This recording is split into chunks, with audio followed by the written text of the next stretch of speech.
Un cuarto grupo de microorganismos con su importancia son las algas, y es más, es un grupo de microorganismos que en la actualidad está cada vez con mayor fuerza, revistiendo una mayor importancia para el hombre por los usos que se le están dando. Las algas son utilizadas desde la antigüedad para cuestiones como la alimentación, cuestiones para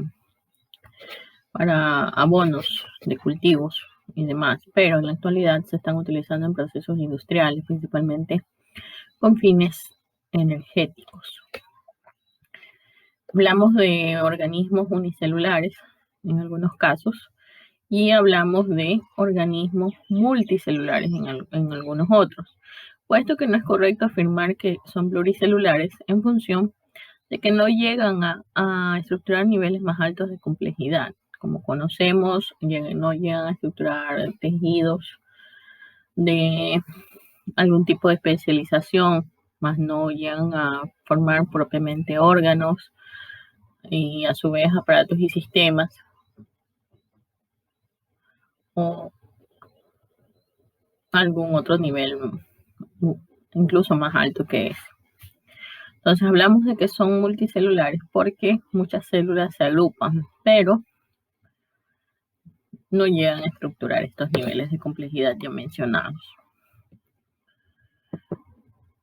El término alga comprende un grupo heterogéneo de organismos vegetales marinos, por lo cual los consideramos más cercanos a las plantas que a los animales. Hablamos de un carácter filogenético taxonómico, que se caracterizan por realizar la fotosíntesis, lo cual los diferencia considerablemente de los hongos y levaduras, que podrían tener algún tipo de semejanza, principalmente en la reproducción y en cuanto a los organelos celulares de las mismas. Se calcula que existen alrededor de 27.000 especies ya descubiertas y un número incalculable de especies aún por descubrir. Las algas realizan una de las mayores aportaciones de oxígeno al planeta. Se estima que participan con cerca del 50% de la fotosíntesis global, lo cual es muy, pero muy importante para nuestro planeta. Y dado que son organismos principalmente acuáticos, sea de agua dulce o de agua salada, es en este ecosistema que generan todo este aporte de oxígeno al planeta, y por ende es necesario preservar estos recursos. No tienen sistema vascular, es decir, ni tejidos, ni raíz, ni tallo, que transporten los nutrientes a toda la planta. Por eso es que hablamos de que son multicelulares, ya que por su simplicidad no los necesitan. Como todos los vegetales, su forma de alimentación se realiza por medio de la fotosíntesis y por uno de los productos de aquella, que es la clorofila. La ficología es la ciencia encargada del estudio de las algas. Los polisacáridos recuperados de algas más importantes son los alginatos, el agar, la laminarina, la fucoidina, los galactanos y la carragenina, que tienen diversos usos, pero entre estos polisacáridos destacan el alginato y el agar. Vale recalcar que estos polisacáridos tienen una importancia muy, muy relevante, puesto que son utilizados tanto en la industria alimenticia como en la industria cosmética, así como en materiales de laboratorio, como hemos visto en el caso del agar. El agar es esta sustancia gelificante que utilizamos en el laboratorio para conseguir nuestros cultivos. Con él conseguimos darle la consistencia gelatinosa a nuestros cultivos y podemos visualizarlos. Y las algas son la única fuente de aquellos.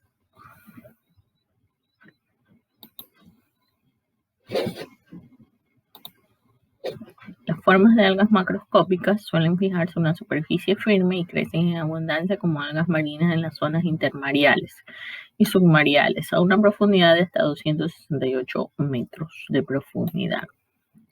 Según la penetración de la luz solar, Esto es muy importante ya que ellas realizan el proceso fotosintético y necesitan luz para hacer esta síntesis desde dióxido de carbono hasta la producción de oxígeno.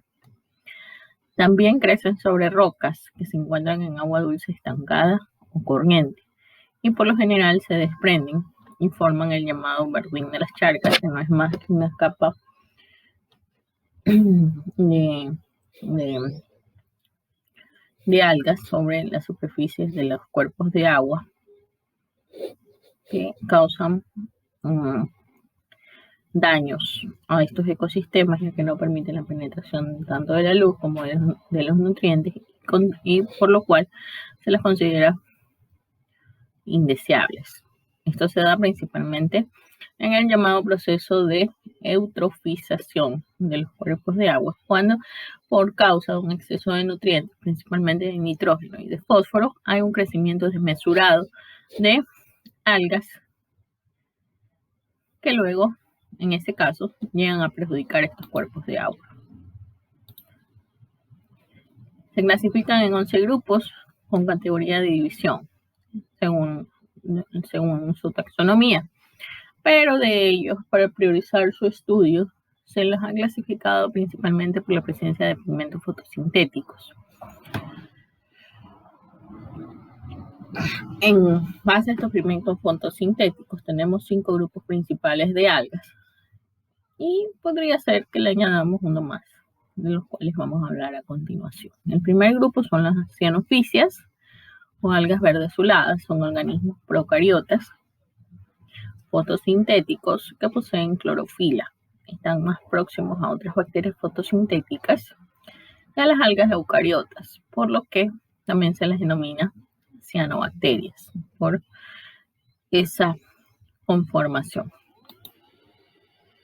Entonces, esta ilustración nos muestra cómo son estas algas verde azuladas, que se pueden observar fácilmente en los cuerpos de agua, y que en algunos casos pueden ser beneficiosas y en algunos casos, otros casos pueden ser perjudiciales para los mismos.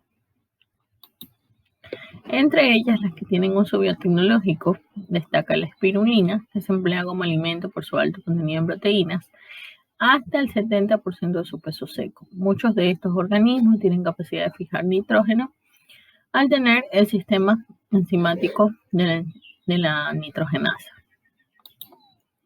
Las rodofisias o algas rojas, no,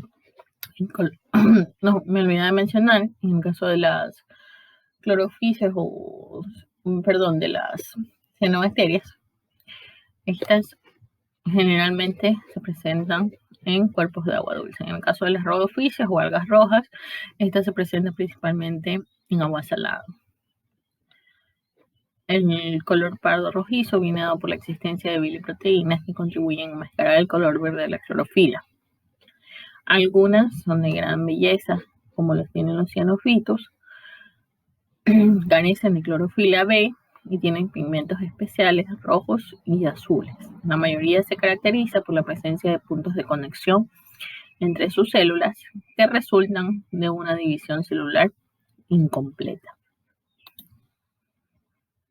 Entonces, estos son los llamados cianofitos, que podemos encontrar junto a los arrecifes de coral en los ecosistemas presentes en los marinos y que dan albergue tanto a flora como fauna propia de estos ecosistemas y que les va a ayudar a regular los mismos. Son bentónicas, es decir, se adhieren y al fondo marino acumulan carbonatos, por lo que contribuyen a formar los llamados arrecifes coralinos, que no son más que una asociación simbiótica entre este tipo de algas y algunos organismos microscópicos marinos. Constituyen el grupo más diverso entre las algas, con alrededor de 4.000 especies. Algunas especies pueden vivir a gran profundidad, hasta 200 metros, como ciertas algas calcáreas. Las paredes celulares de ciertas algas rojas son la única fuente de carbono donde se extraen la única fuente de donde se extraen dos carbohidratos de gran importancia, como el agar y el carrageen, que tienen un alto valor económico. Estos tienen propiedades suspensivas, emulsionantes, estabilizantes y más que todo son extraídos por sus propiedades gelificantes. Feofillas o algas pardas se encuentran principalmente en hábitats marinos, particularmente de agua salada fría. La coloración parda es debido a la presencia de ciertos pigmentos carotenoides como la fucosantina. También carecen de clorofila B, además de clorofila A, y poseen clorofila C. Las algas pardas se conocen por su crecimiento rápido, su inmenso tamaño y por sus tejidos relativamente complejos, los cuales llegan a asegurar un nivel más alto de complejidad sin llegar a formar tejidos especializados, ni órganos, ni aparatos, ni sistemas. Esta es la apariencia que tienen estas algas pardas en ecosistemas de agua dulce. En algunos puede llegar a ser indeseable, puesto que no permiten la penetración de la luz a estos tipos de ecosistemas y causan un verdadero problema que puede, digamos, llegar a formar una especie de sábanas de cientos de kilómetros. Son algas eucariotas, pluricelulares y morfológicamente muy diversificadas, encontrándose solo en agua de mar y con formas que van desde algas filamentosas de estructura sencilla hasta algas que ya tienen tejidos diversificados, como les mencionaba, por lo que se realiza transporte de nutrientes dentro de esta planta. Las algas pardas dominan en las aguas frías, particularmente en el hemisferio norte, y más aún específicamente en las costas de Noruega, por lo cual digamos, su fuente de obtención es realmente limitada y por eso su costo económico bastante alto.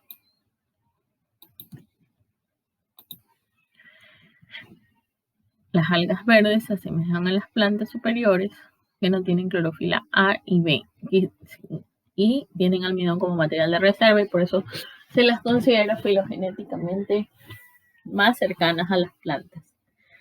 Nada más que tienen características acuáticas.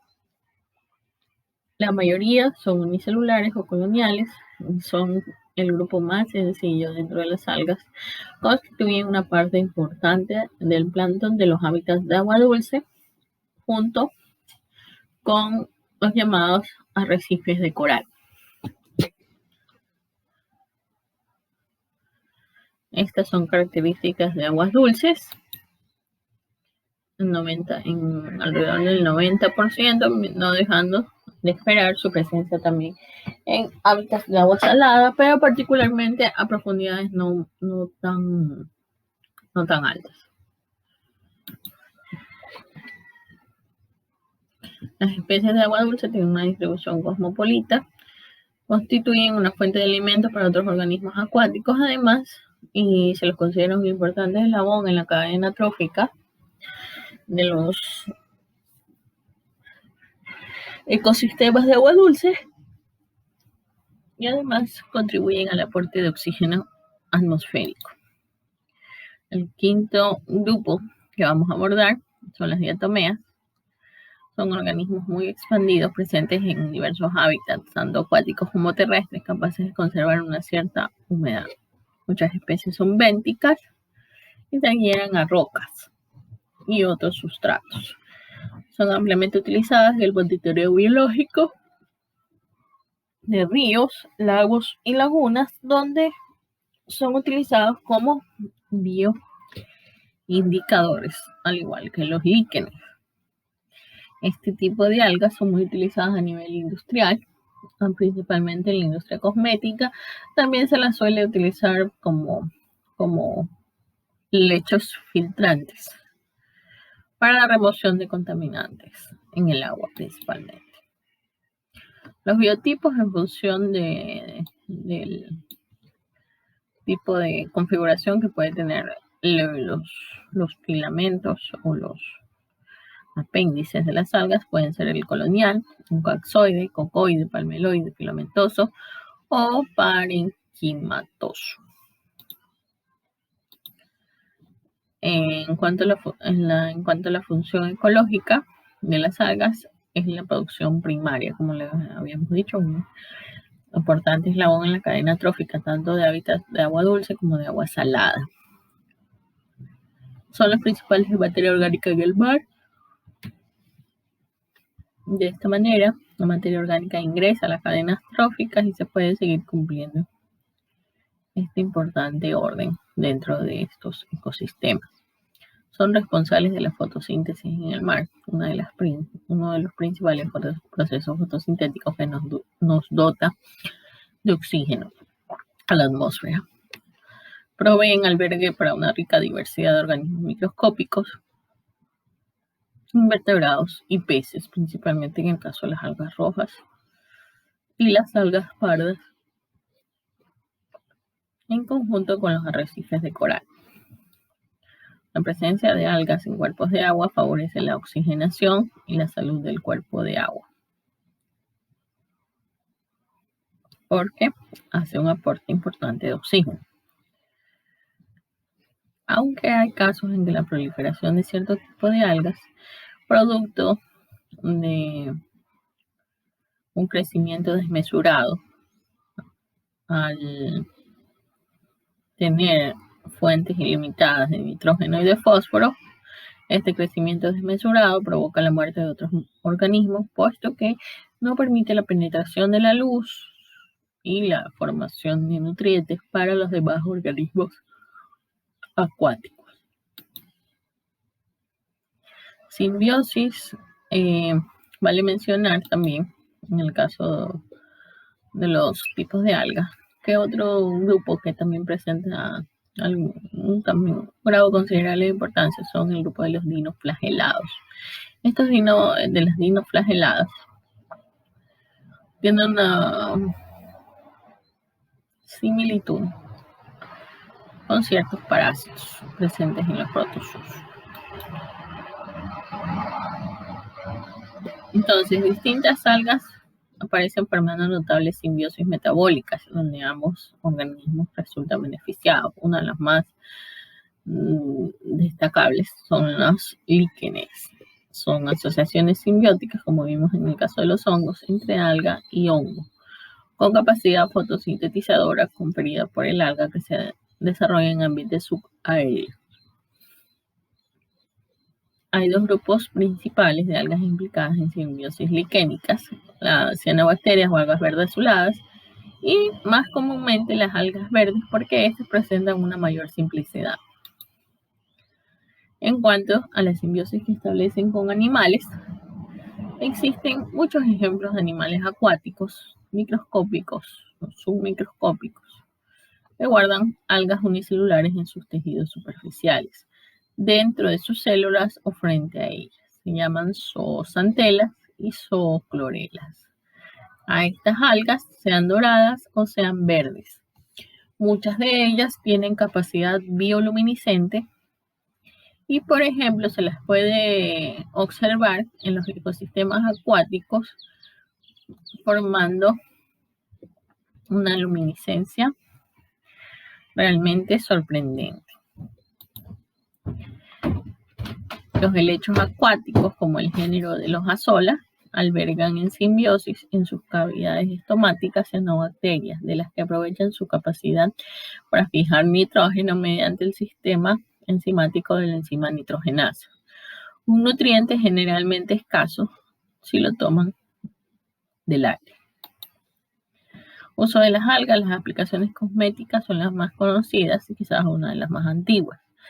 Se emplean en cremas, en mascarillas, en champús, lociones y una serie de productos cosméticos.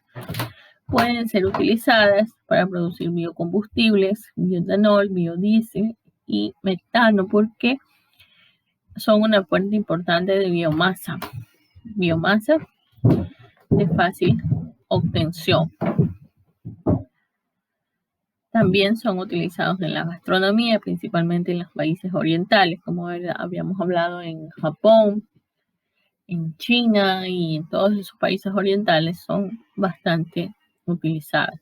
También se usan como alimento para animales, porque son realmente nutritivas.